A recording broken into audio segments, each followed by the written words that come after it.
worthy of praise and honor. Yes. We declare that you are worthy of worship. Yes. Everlasting Father, we gather this evening in the name of Jesus Christ, your Son, and our Savior, to lift your great name in joyful worship. You are a great God of the universe because you have created everything by the power of your word. Everything belongs to you, even every humanity in this world, and you rule both heaven and earth, so we come before you with awe and wonder. You are in control of world affairs, even every detail of it. You have never been perplexed what's happening in the world, even every affair of our lives. Your awesome power and wisdom are beyond our comprehension. You have said in your word that a man's way is not of himself, nor is it in a man who walks to direct his steps. And yet we are responsible for our action. We choose the path that is not aligned to your will. We choose to rebel against your will because we are dead in our trespasses. We deserve your punishment because you own us, and yet we choose the path that is contrary to your character. But you choose to give us life to the death of your Son. You have given us freedom from the bondage of sin to his resurrection for our justification. You have imputed the righteousness of Christ in us when we believe in the good news of salvation through faith because of the abundant grace you have bestowed upon us. You have declared us righteous to the meritorious work of Jesus Christ on the cross. Truly, Father, your works through your Son are worthy of praise and honor to your name. Your mighty works are beyond comprehension. Your wisdom is worthy of trust. So we entrust our lives to you so that our path is heading toward your will, that you may fulfill your mighty works in us to accomplish your plan in our lives. We express our gratitude and thankfulness for the manifold blessings we enjoy from your hand, even those blessings in disguise, though we cannot comprehend. How blessed we are as individuals, and as your child, and as your children, and as a church, because we have a Father like you through our Lord Jesus Christ. You deserve the highest praise and honor tonight. We have needs among us tonight. There's not one here tonight that doesn't have definite and particular needs. You didn't promise us that the world would be easy, and you didn't say that there would be no problems or difficult situations. But you did promise us your mercy and your grace. And you did say that you'd be with us. And you did say that your grace would be sufficient. And we found it to be so. Those who are looking for jobs, provide them the company where you will pour out your abundant blessings upon your people, and they will become a child blessing to others for your glory. For those who are sick tonight, so my brothers and sisters, please mention the name you want to pray for tonight.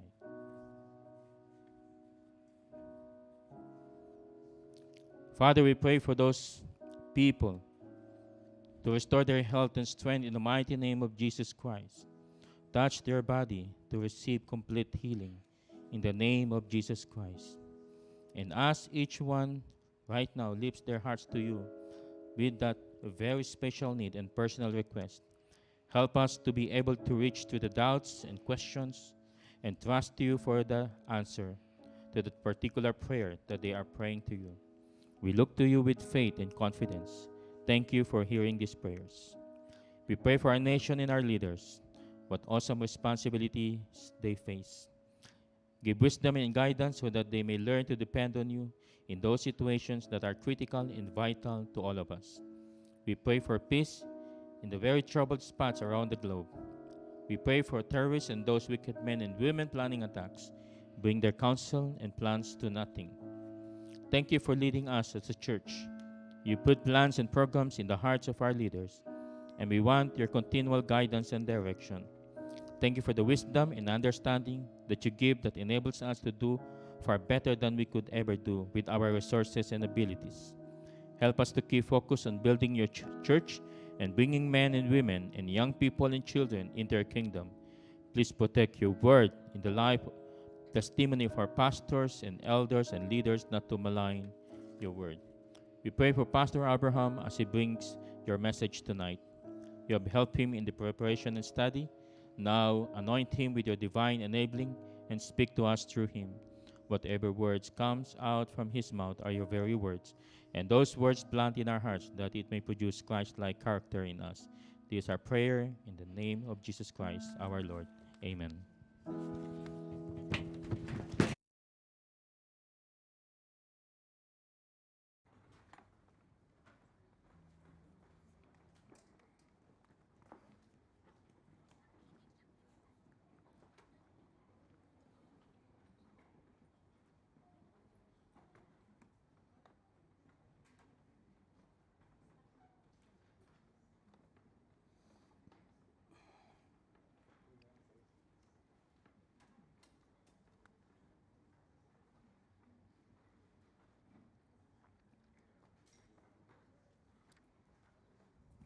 Thank you.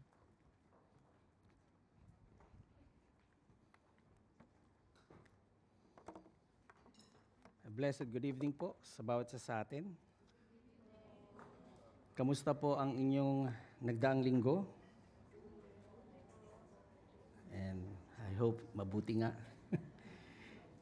To our friends and visitors, welcome to the Filipino Christian Church of Dubai. This is our Saturday worship service, and a congratulatory note to Mr. Pocholo and Sister Jayan. Thank God for the new baby. Am I correct? It's Elysia Jane. So, praise God for God's gift to them. And so we are currently studying the book of James, and tonight we are in part 2 of a 3-part series, particularly in the text verses 8 to 13, but we're going to look into verses 1 to 13. And James is saying, how do we fulfill the law of love? And one way to see it is to see with the eyes of our Savior. So let me read to you James chapter 2, verses 1 to 13. My brethren, do not hold your faith in our glorious Lord Jesus Christ with an attitude of personal favoritism.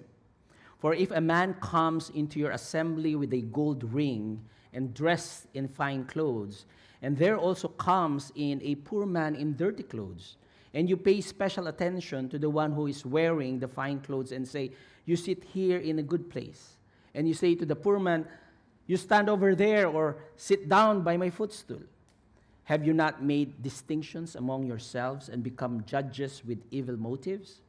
Listen, my beloved brethren, did not God choose the poor of this world to be rich in faith and heirs of the kingdom which he promised to those who love him? But you have dishonored the poor man. Is it not the rich who oppress you and personally drag you into court? Do they not blaspheme the fair name by which you have been called? However, if, however, you are fulfilling the royal law according to the scripture, you shall love your neighbors as yourself, you are doing well.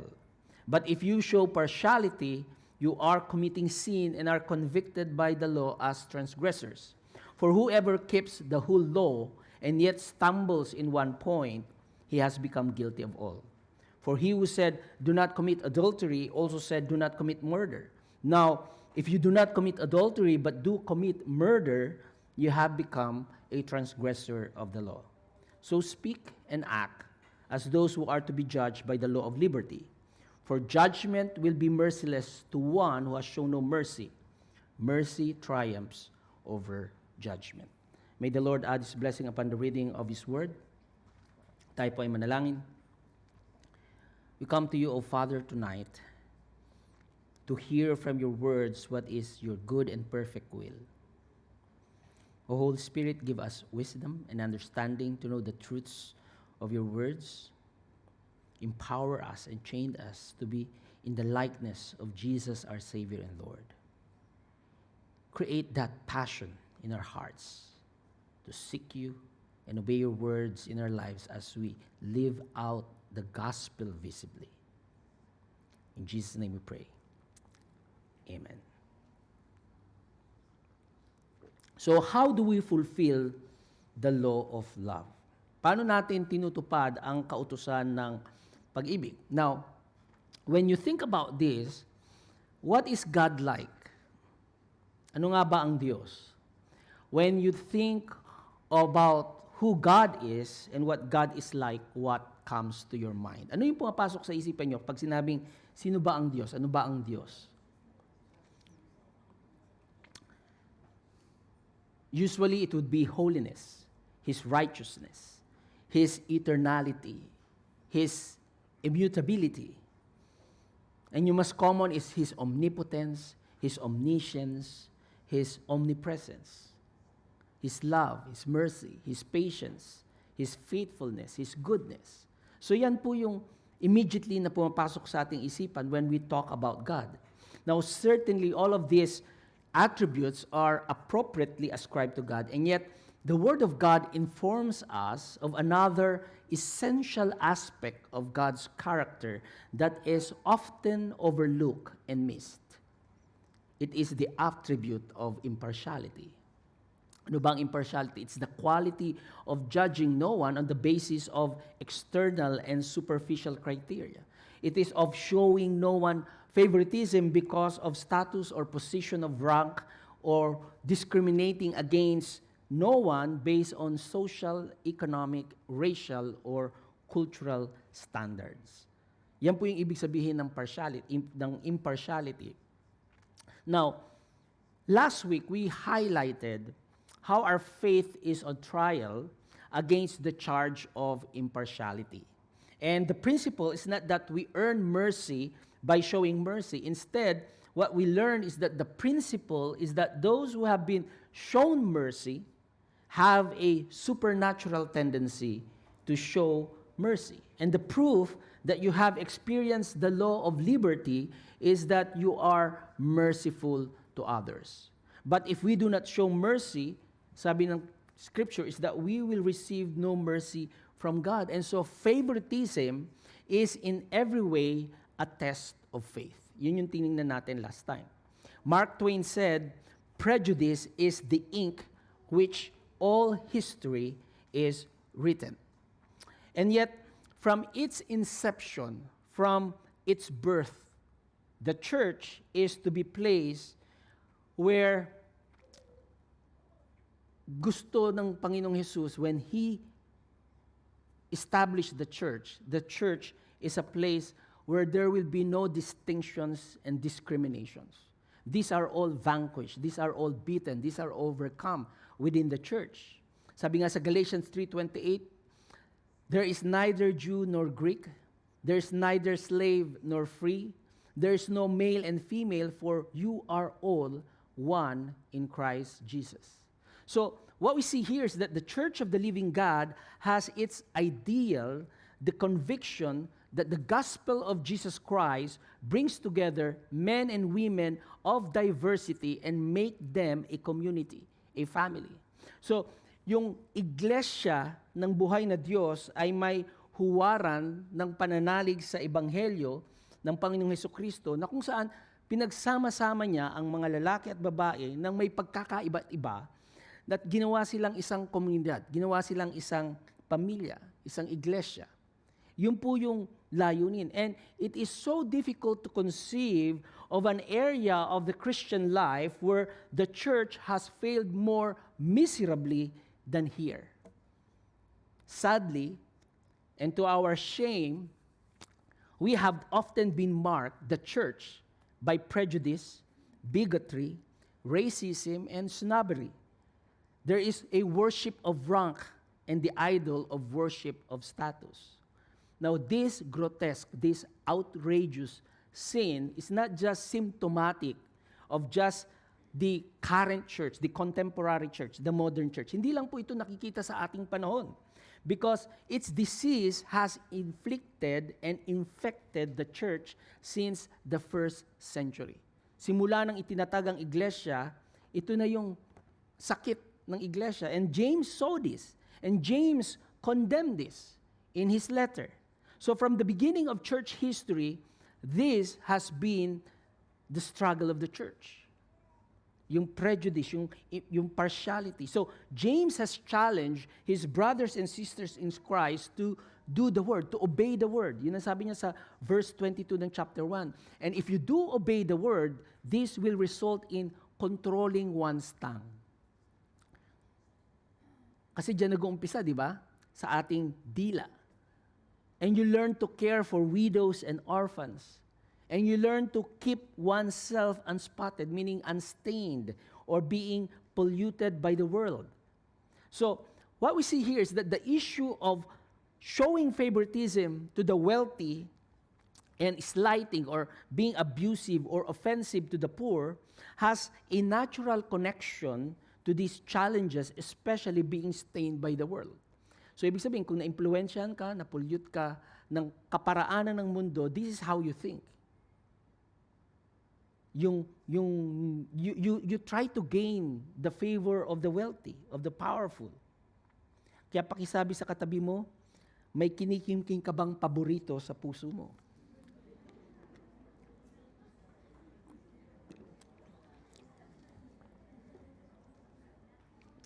So James' message is very clear. Do not look at others like the world does. See others with the eyes of Jesus.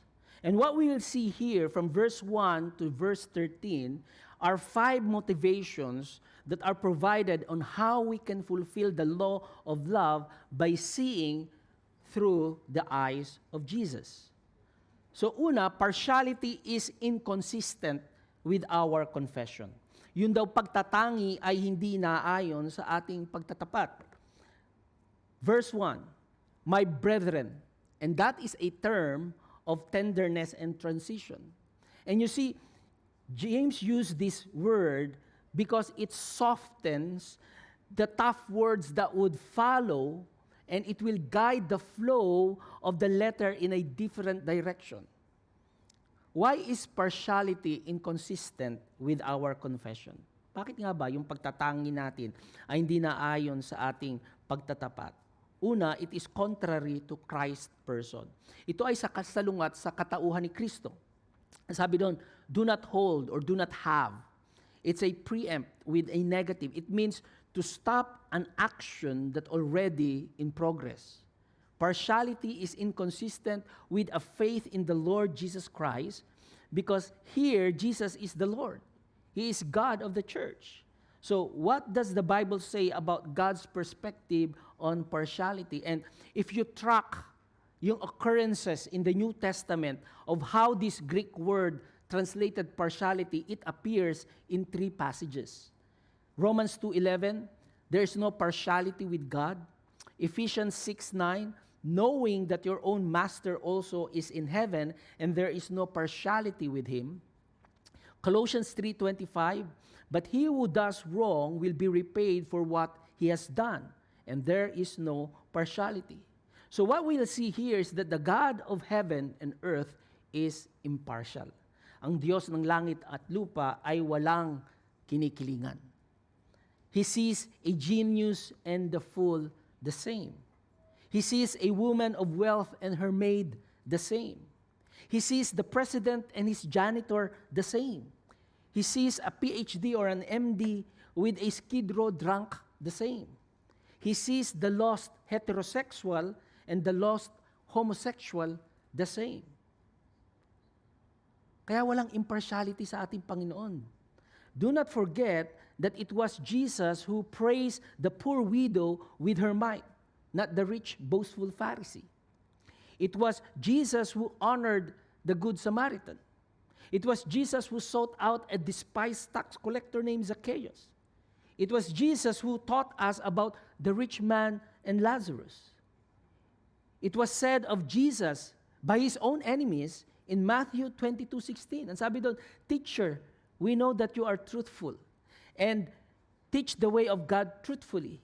You defer to no one, for you don't show partiality. So even his enemies knows that Jesus does not show partiality. Kaya partiality is contrary to Christ's person. So kung tayo po ay tinatawag natin tayong Kristiyano, we are Christians coming from the name of Christ, then the world, our God Himself expects us to be impartial. Kaya pakitanong sa katabi mo, salungat ka ba kay Kristo?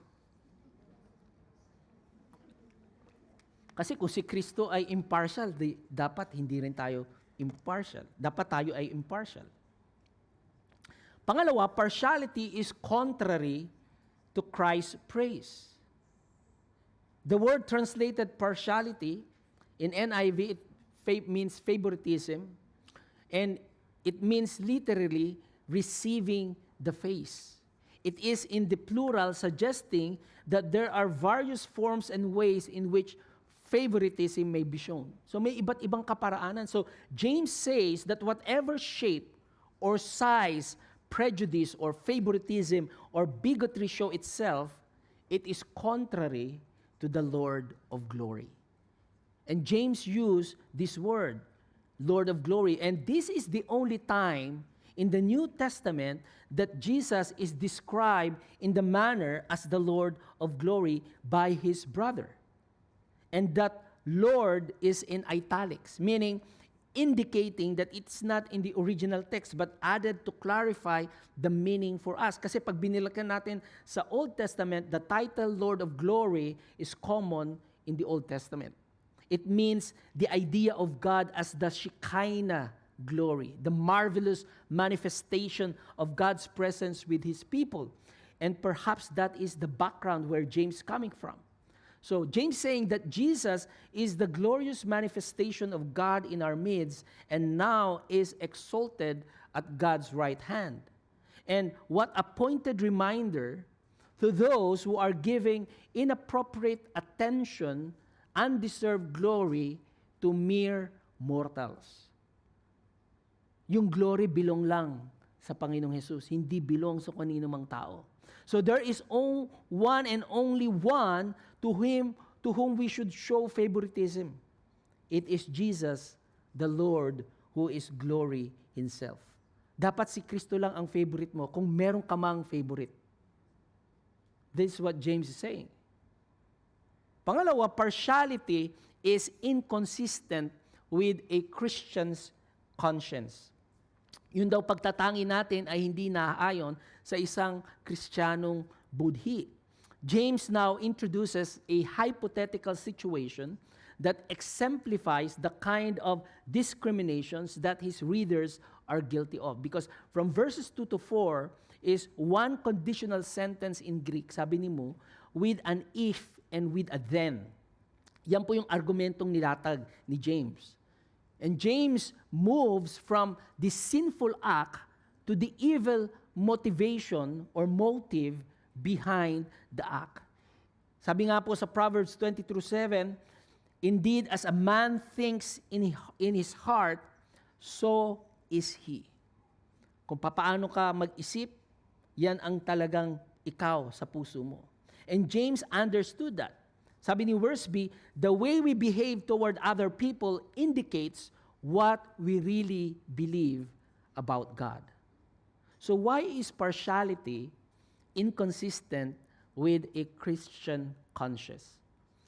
First, it decides on the external matters. Makita natin yan sa verses 2 to 3. Nagpapasya tayo sa panlabas na bagay.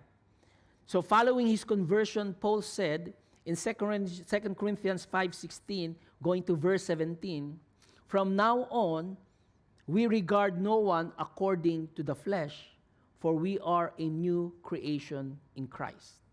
Yan po yung ating kategorya, yan po yung ating katayuan. We are new creation in Christ. And tragically, James' audience is not thinking like new creation in Christ. And the evidence here that James plays is very indisputable. So what we'll see here is a contrast that the two men who arrives in this assembly. So yung Greek translation po niyan is synagogue. So there's a rich man and a poor man who came to an assembly. Dumating ngayon sa church. Rich man, so this person is a distinguished gentleman. And then the poor man is a street person, a homeless man. So the rich man is the Mr. Have, kasi sabi doon, he has gold rings. So hindi lang isa, maraming rings sa kanyang mga kamay, gold rings. Plural. And you know, in those days, some even rented rings to give the appearance of affluence and social status. So may hiraman pala ng singsing nung panahon. Kung gusto mo mukhang mayaman ka, maglo-loan ka muna ng singsing. Kasi if you have a ring, you are considered someone who have something in life. So, the rich man dressed in fine clothes. Pero makita natin, si poor man, si Mr. Have-Not, walang-wala. No rings. And shabby yung kanyang clothes, stained, pwedeng smelly, at hindi considered as clothes. Pwedeng rags. Now, contrast how the treatment was given to those two men. Rich man, may preferential treatment. The best seat ang ibinigay. May great respect. Di ba? Pag nakita, oh, glad you came to our church today. Kasi mayaman eh. The poor man, disdainful ang treatment. No seat. Umupo ka na lang dyan. Naka-reserve to. Hindi mo pwedeng upuan. No respect. Wish you were somewhere else. Sana hindi ka na dumalaw sa church. Why? Kasi what we see here is that looks, material things, purely are external criterias. A mere surface evaluation, pure and simple. And the heart of the matter is ignored. Kasi what we see here is that the person's character was not given a second thought. Hindi tiningnan nung usher, oy, kaya ushers. Kasi yung usher ang sumalubong dito eh. Di ba? So, ang tiningnan nung sumalubong is the appearance, the achievement, the affluence. This is all that mattered. So, what we see here is that partiality always decides on external matters. Ano yung nakikita ko? And James says that it divulges one's evil motives. So kapag may partiality pala, may evil motive behind it. Binubunyag nito yung masamang motibo ng isang tao. And James moved to the heart of the matter, which is the heart. James warns us concerning a doubting or divided heart. Remember in James chapter 1 verse 6? He uses the same word again here in verse 4 of chapter 2. So in chapter 1, a wavering heart toward God reveals a lack of faith. Here in this chapter, a divided, wavering heart towards others reveals an evil heart. This is what James is saying. So the latter, so kung ikaw ay may wavering heart toward God because of your lack of faith, the natural outgrowth of that lack of faith is an evil heart against others. Yun yung makikita natin dito. So the latter is a natural growth of the former.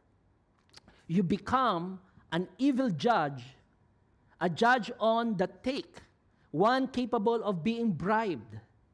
And this is what you are, ikaw, if in your thinking, you doubt God, when you question His ways and purposes, na kung saan you have this snap judgment, surface judgment, jumping to premature conclusions, are the way of evil persons, but this is not the way of God.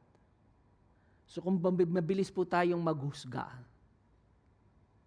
hindi ito kaparaanan ng Diyos. Indeed, in 1 Samuel 16:7, it pointedly reminds us na for God sees not as man sees. For man looks at the outward appearance, but the Lord looks as the heart, or looks at the heart. Kaya tayo palagi tayong panlabas. Kasi nga hindi natin nakikita yung puso ng tao. But God is changing our mindset that we should not look on the outside. Church, our God is a color-blind God. Our God is a dollar, a dirham, a peso-blind God. So hindi tinitingnan ng Diyos kung ilan yung na-save mo. Anong kulay ng balat mo. Kung matangos man o pango ang ilong mo, o wala kang ilong. That's not how God looks at us. I remember, during my consultancy work, I met an Australian, and unfortunately, masakit yung sinabi niya. Sabi niya, he categorized us as Filipinos as brown slaves. Yun ang tawag niya. He noted that OFWs all over the world are willing to do just anything for a fraction of a money. No, sabi niya, gagawin niyo lang lahat ng bagay para lang sa pera. That's how he sees us. And for him, sabi niya, ganun ka-powerful ang pera. Kasi nga, nagyayabang siya eh. Sabi niya, with money, you rule over the life of any slaves. Nakakalungkot nga lang, dahil ang tingin niya sa atin ay brown slaves. So he sees people below himself. Kasi nga, puti siya. Australian yung passport. Di ba? And you can see, di ba, tayo, we are witness of the difference between a Philippine passport and an Australian passport. And that's the reality. Eh, samahan mo pa ng bigotry at prejudice. Lalo na, di ba? So, that's the reality of the world. Pero tinuturuan tayo ni James na hindi dapat tayo maging ganito ang pananaw. Kaya pakitanong sa katabi mo, kapatid, colorblind ka ba?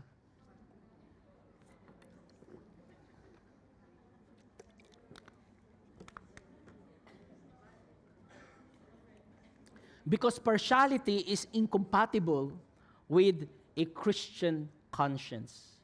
It ignores what we have been taught is the most important issues, the condition of a person's heart. God looks into the heart and not on the color of your skin. Kaya yung glutathione dito lang yan. Thirdly, partiality is insensitive to God's calling. Sabi niya sa verse 5, listen. And this is the second imperative in the paragraph. Listen, my beloved brethren. Sa Greek, adelphoi agapetoi. And it rings with urgency of the seriousness of the situation. What James is about to say here is of crucial importance and raises the problem to a whole new level.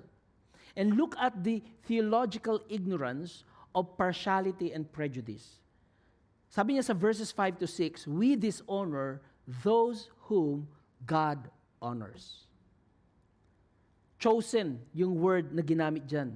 It is the same word Paul uses in Ephesians 1:4 with respect to the electing and predestinating plan of God. And so what we will see here is that God has a special concern for the poor. That is revealed in the fact that so many of these social economic status find their way into His kingdom.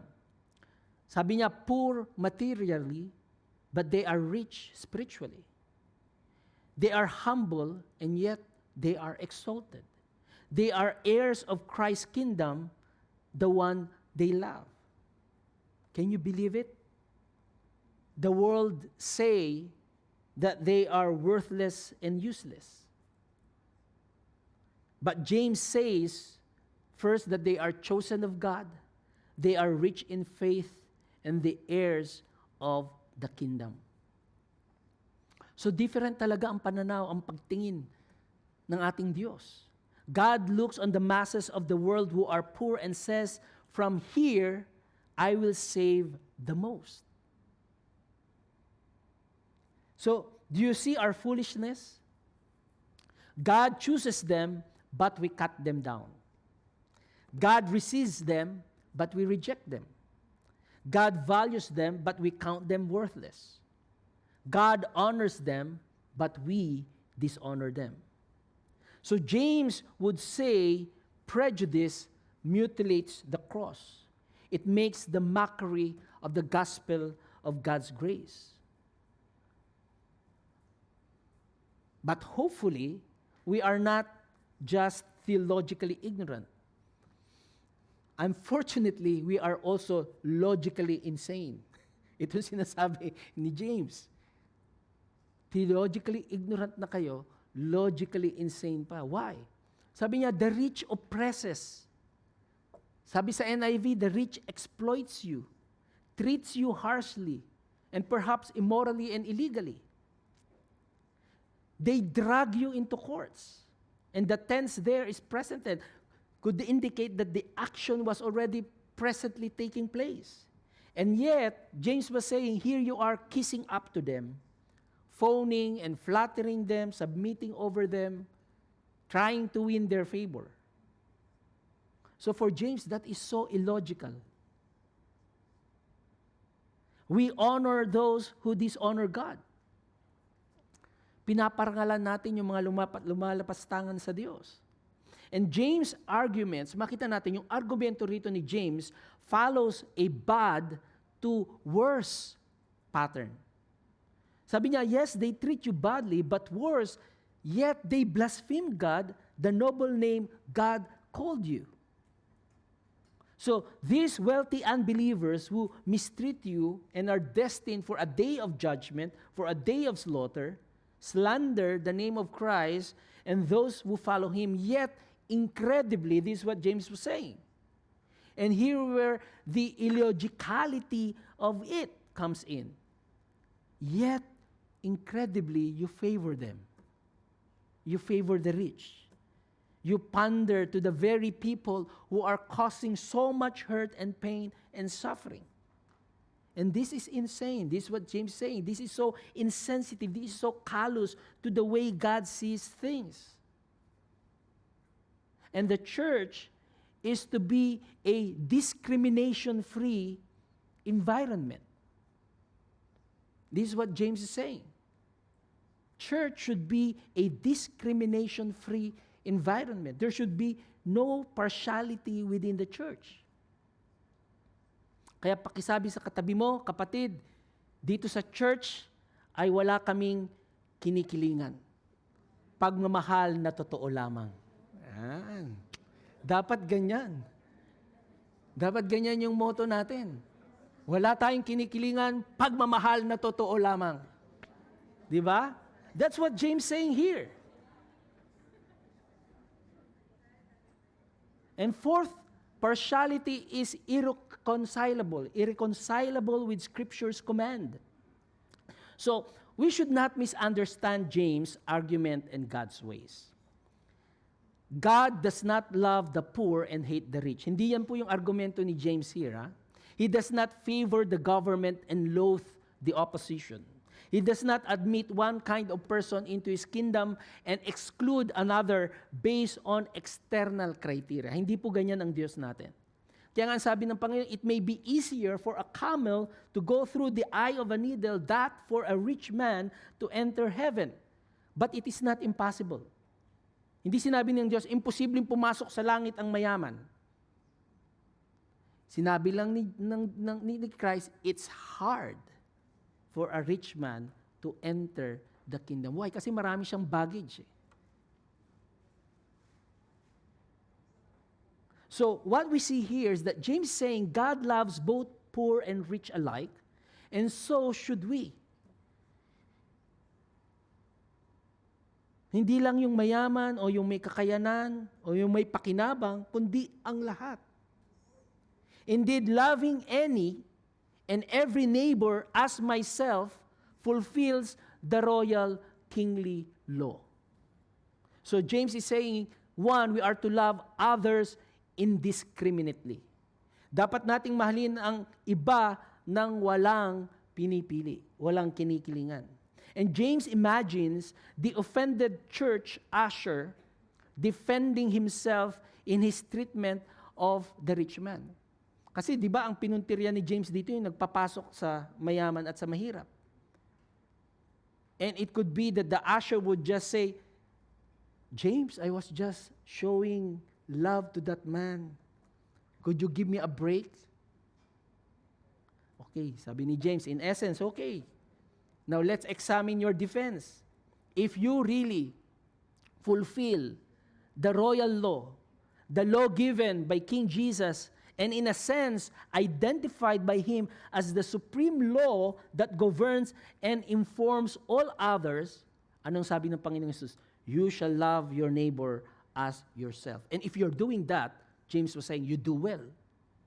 So far, so good, if you are doing this.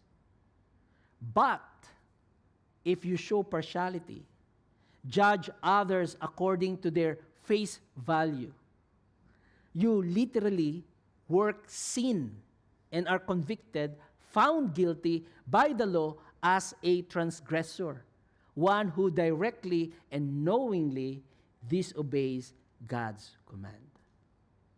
Yan ang mabigat dyan.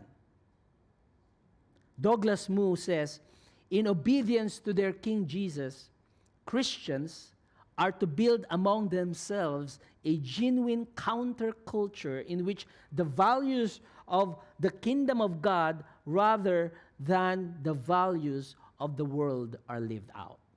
This means that we need to love indiscriminately. Yung pagmamahal po natin ay walang pinipili.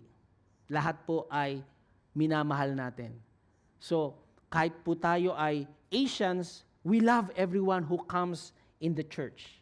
Whether these are black, white, brown, red, yellow, people even of the rainbow colors, di ba?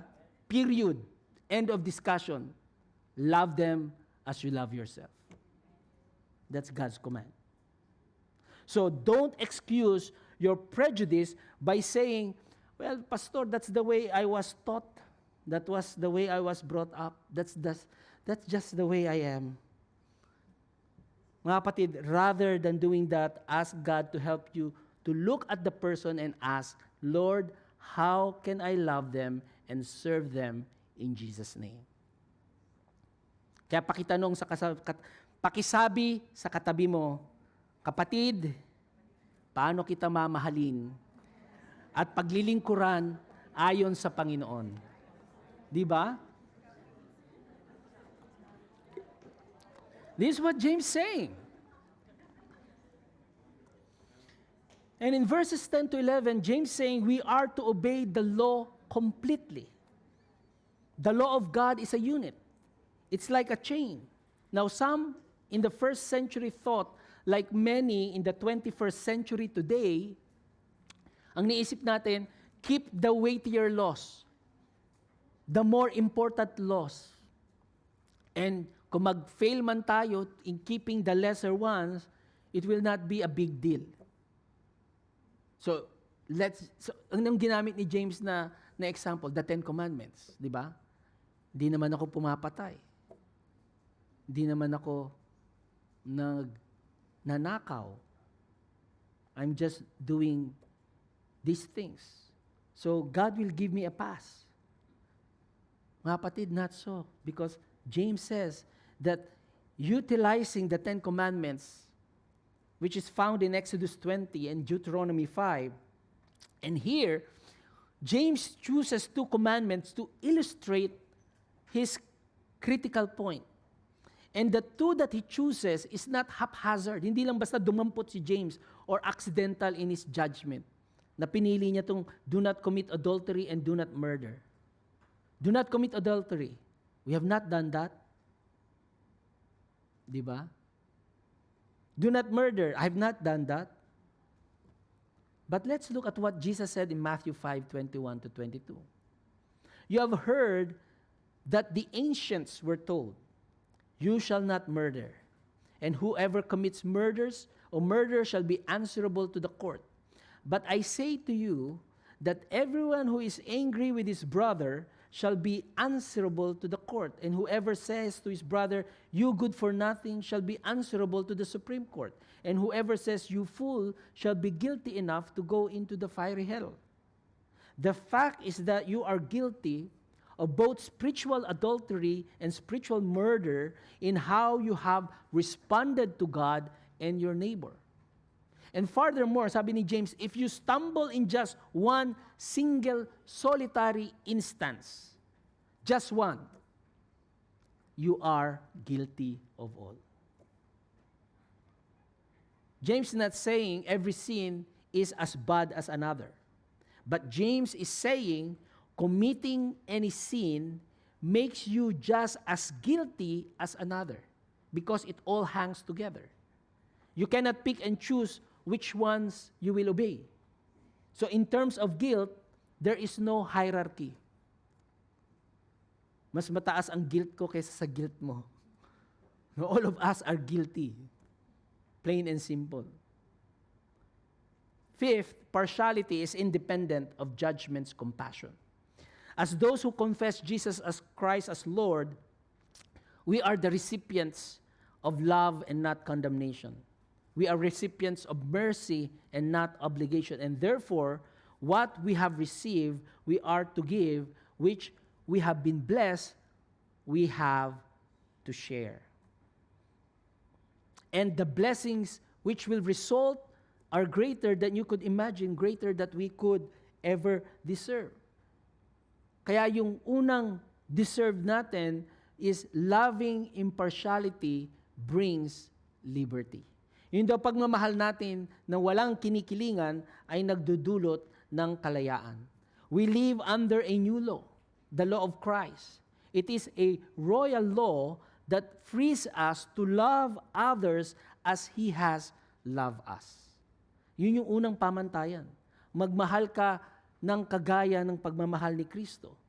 Therefore, James says, speak, present tense po yun, and do, present tense again, as those who will be judged by this law of liberty. God's love has liberated us from sin's penalty and perversions. So, in 1 John 4:18, sabi doon, we no longer fear the judgment, for there is no fear in love, for perfect love casts out fear. So, knowing therefore that we will be judged in this wonderful sphere of love and grace, James was saying we should be freely and gladly extend the same to others without discrimination or partiality. Pangalawa, loving impartiality provides mercy in verse 13. Both judgment and mercy occur 3 times in verses 12 to 13, echoing the word of the Lord Jesus Christ in Matthew 5:7 that blessed are the merciful, for they will be shown mercy. So James applies the word of the Lord Jesus in its negative sense. Ang sabi niya, judgment will be severe, it will be harsh, it will be unrelenting to the one who has not shown mercy. So, if a person who lives a life of partiality or prejudice or bigotry demonstrates this wickedness of his heart and the lostness of his soul, James was saying, he proves that he is lost. This person is lost, this person is unsaved, and does not know the Lord Jesus Christ who is impartial, who is the Lord of glory. So meaning, kung ito yung pamumuhay niya, then God will show mercy upon him. In contrast, the one who shows mercy reveals the Christ who is mercy in him. So meaning, if he understands plain and clear that God did not accept him because of his status, but in spite of his sin, and this is the result of the pure act of mercy, a mercy that triumphs over and gives victory over judgment, to know the blessing of such mercy, one cannot help but extend that same mercy to others. At ito po yung pananaw na gustong ituro sa atin ni James. Si Friedrich Nietzsche was an avowed atheist and critic of Christianity who lived from 1844 to the 1900. Sabi niya sa kanyang sinulat, The Antichrist, he despised the Christian faith, saying it worshiped a God of the sick, God as a spider, the deification of nothingness. Although wrong-headed siya in so many ways, we should not be too quick in dismissing all that this person has said. Because on at least one occasion, his criticism painfully mark or hit the mark, because if we ignore His words, it will be on our own peril. In An Assorted Opinions and Maxim by Nietzsche, he throws down this challenge. Sabi niya, your faces have always been more injurious to your beliefs than our objections have. If these glad tidings were written, the glad tidings meaning the gospel, were written on your faces, you would not need to insist so obstinately on the authority of that book. As things are, however, all your apologies for Christianity have their roots in your lack of Christianity. Madiin yung pagkakasabi ni Nietzsche dyan. Sabi niya, kung ilalagay ang gospel, isusulat sa mukha mo, hindi ka na kailangan magsalita. Makikita ko sa pagmumukha mo yung gospel. This is what Nietzsche was saying. However, your apologies for Christianity have their roots, and ito yung sad, in your lack of Christianity. Meaning you carry the gospel, but actually, yung pagkikerry mo ng gospel lacks any basis of the gospel. I cannot see the gospel in you. This is what Nietzsche was saying. You are telling me that you carry the good news, but I cannot see the good news in you. Yun yung mabigat doon. Yun yung sampal. And this is what James was saying to us. So how do we fulfill the law of love? And I believe that if we start seeing others through the eyes of Jesus and caring for them with the heart of Jesus, it will reflect in our character, in our actions, in our mouth, in our caring, in our demeanor, in our congregation, in how we treat one another. Our faces will show gladness and goodness, and the vitality and beauty of our Christian faith will overcome any deficiencies. And this is my prayer. This is what the lost need to witness in Christ Church. And this is what Jesus deserved from us as His church. God bless, and let us pray. Our Father in heaven, we give you thanks for your goodness. And oh God, we give you thanks for the forgiveness that you have given us, because without it, we are lost. In your Son, Jesus Christ, oh God, we have been found. You have sent out your gospel. You have sent out your perfect law of liberty, and He has brought us to your Son. And so we pray, Father, let us look upon Him in truth. We pray, O Father, that looking upon Him in your word, bring that family resemblance upon us. A forgiven people, O God, make us a forgiving and merciful people as well, living out your love with impartiality. Father, all this in your Son's holy name we pray. Amen. God bless you.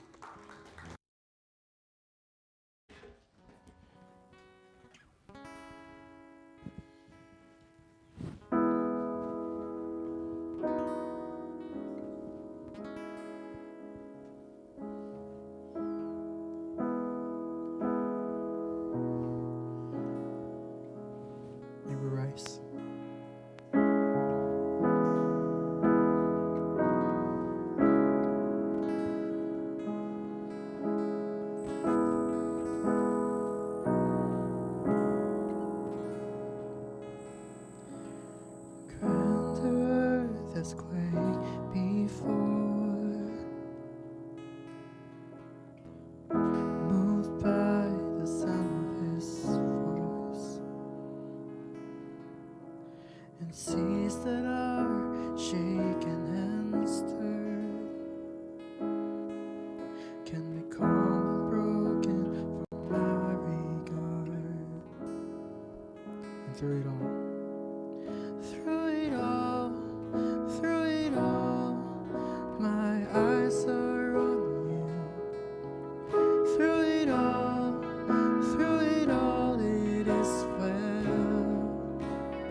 paid for me. For it paid for me to not believe, even when my eyes can't see.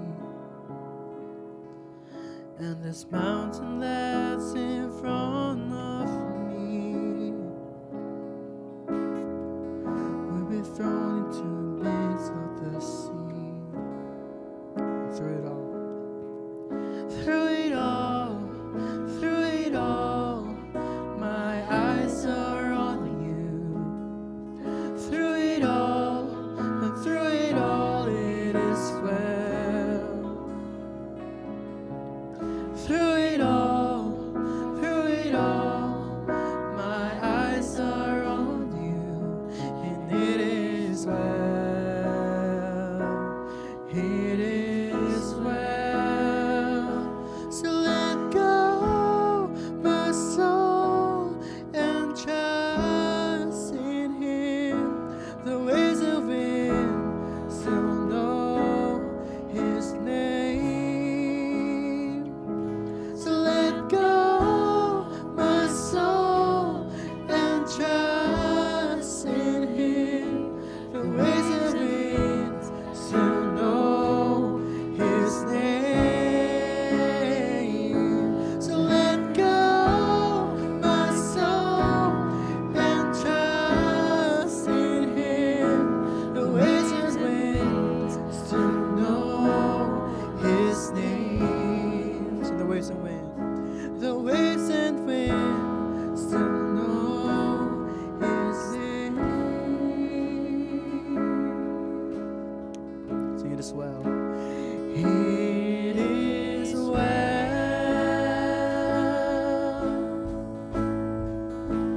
with my soul. It is well.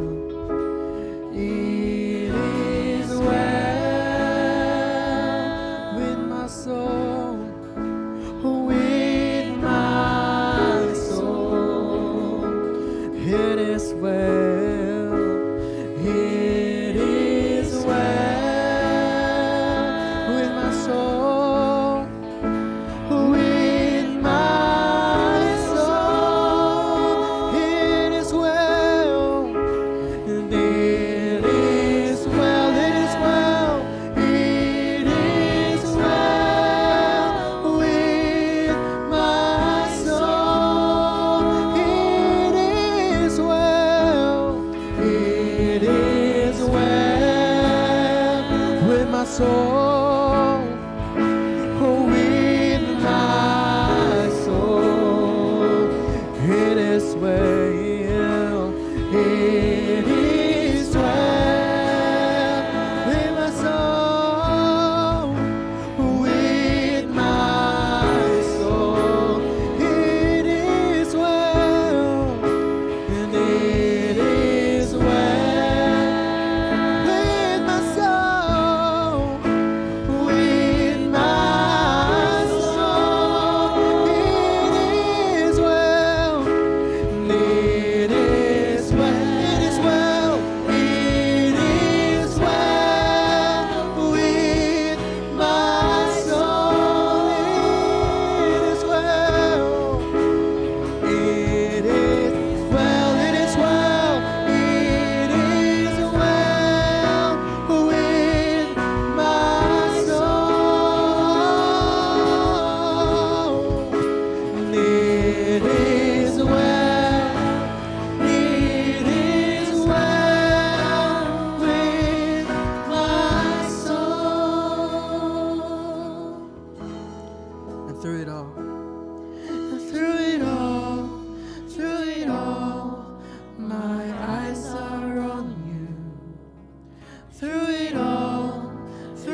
Dadako po tayo sa second part of our worship through offerings of our tithes and offering. Let me read first Proverbs 3:10.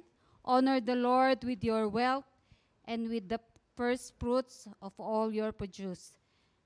Then your barns will be filled with plenty, and your vats will be bursting with wine. Let's pray.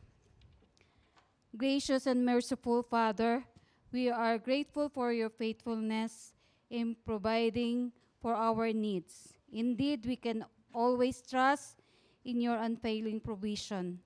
Thank you, Father, that you bless us with a stable job, that we may be able to support our family. You have not only poured out your abundant blessing to us, but also you make us a channel of blessing to others. Truly, you are amazing, Father. Everything we have comes from you.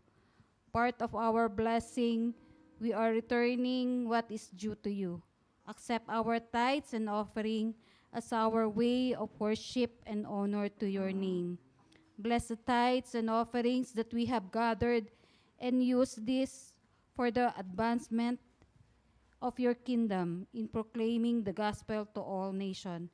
Bless the hands those who gave, and bless, Father, those who have no jobs, that they may be able to give and participate in supporting the mission of the church. This is our prayer in the name of Jesus Christ, our Lord and Savior. Amen.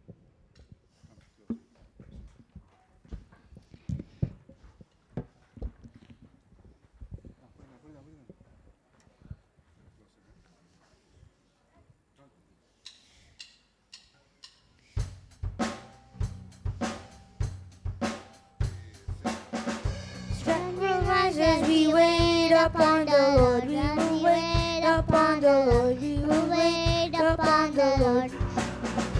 Strength will rise as we wait upon the Lord. We will wait upon the Lord. We will wait upon the Lord. Our God, you reign forever. Our hope, our strong deliverer. You are the everlasting God, the everlasting God. You do not faint, you won't grow weary. You're the defender of the weak.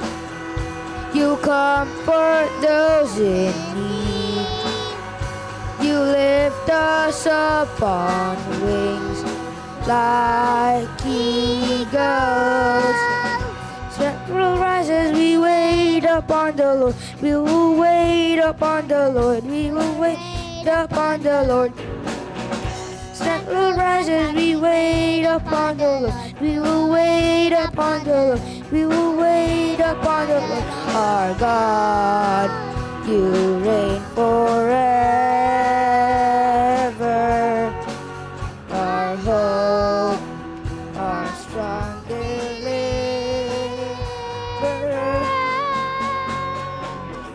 You are the everlasting God, the everlasting God. You do not faint, you won't grow weary.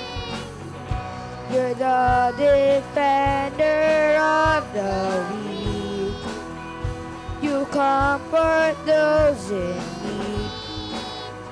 You lift us up on wings like eagles. You are the everlasting God, the everlasting God. You do not faint, you won't grow weary. You're the defender of the weak. You comfort those in need. soars upon wings like eagles. Strength will rise as we wait upon the Lord. We will wait upon the Lord. We will wait upon the Lord.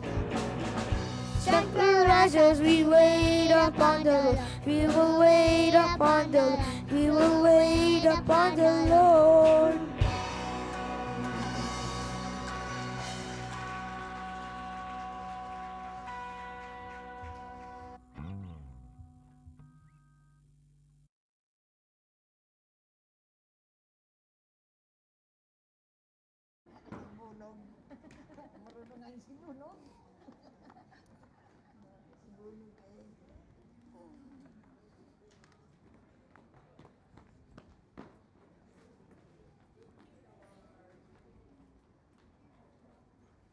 Let us all rise.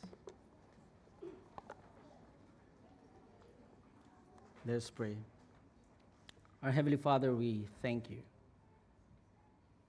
You are a merciful God, that you have brought us to know you and your Son by your Spirit and Word. And you have caused your Word to be proclaimed to us. Grant that we, having received Christ Jesus the Lord, may live in him, rooted and built up in him, strengthened in the faith as we were taught, and overflowing with thankfulness.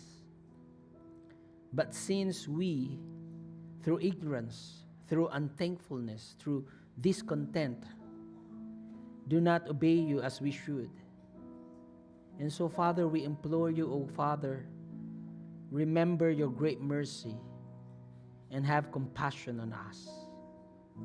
Teach us, O Lord, to truly know our sins, sincerely to repent, and to amend our lives. Strengthen, Father, your ministry of word as you preach your holy word faithfully and steadfastly. Indeed, O Lord, teach us to follow you always in all the days of our lives. Keep us, O Father. We implore you, O God, that even from all hypocrisy and unfaithfulness, we submit to your sovereign grace. Do not withdraw from us your word and spirit, but grant us, O Father, a strong faith. Grant us patience, humility, steadfastness in all suffering and adversity. Help and sustain your church, and deliver your people from opposition, ridicule, and tyranny. We pray, Father, in particular for wisdom and guidance as we seek your will for us as a church, especially as the different ministries are busy in preparing their strategic plans. Guide each one. Help them, O Lord, to remember that everything that we are preparing, everything that we are proposing should be under your goal and your purposes for this church. So, Father, we pray that you will bless each ministry, that they will accomplish the goal that you have set before them. We thank you, Lord, that you are constantly and guiding each one of us to have of one mind and heart and spirit, so that we will have one voice in bringing the gospel to the nations. Father, we thank you for the successful delivery of Brother Pocholo and Sisters Jay-Ann's baby. May you, Father, continue to uphold this family with your grace and protection. May you continue, Lord, to sustain them with your grace. We commit, Father, all the mothers and their children and their child rearing, and especially for those who are pregnant right now. May your hedge of protection, your blessings, and guidance be with them all. Grant them strength of resolve, patience in challenges, and joy at all times. May they all, Lord, rest in your presence. Father, we pray that you will strengthen those who are weak and burdened with sorrow currently in our midst. Grant us, Father, your peace through Jesus Christ our Lord, who gave us this sure promise. When Jesus said, I tell you the truth, my Father will give you whatever you ask in my name.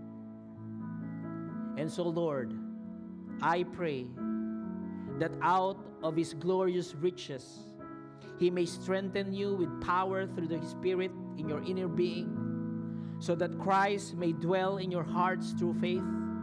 And I pray that you, being rooted and established in love, may have power, together with all the Lord's holy people, to grasp how wide and long and high and deep is the love of Christ, and to know this love that surpasses knowledge, that you all may be filled to the measure of all the fullness of God. Now to him who is able to do immeasurably more than all we ask or imagine, according to his power that is at work within us, to him be glory in the church and in Christ Jesus through all generations, now and forever. Amen and amen. God bless you and good night.